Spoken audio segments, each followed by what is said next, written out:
চৰকাৰী মহিলাবাৰী গোৱালপাৰা জিলাত আমাৰ ঘৰত বহুতো ক্ষতি হৈছে, ধান চাউল খাইছে আৰু আমি বহুতো ৰাতিটো কষ্টৰে দিন কটাইছোঁ। কাৰণ মোৰ ছোৱালীটো বিৰাট কষ্ট পাইছে, কান্দিছে মা মা কৰি ছোৱালী এটা কান্দিছে মা মা, মই মুখত সোপা দিম আৰু কাণৰ গুৰিত কওঁ নাকান্দি বেটি নাকান্দি, আৰু এনেকে হেচৰি পালেঙৰ তলত যাই ৰক্ষা কৰিছো।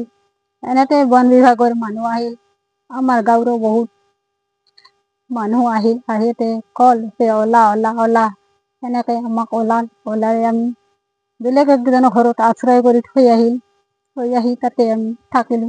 তাৰপিছত যখন বনৰীয়া সেইবোৰ মাটিবিলাক গেল তখন আমি ওলাই আহিলো।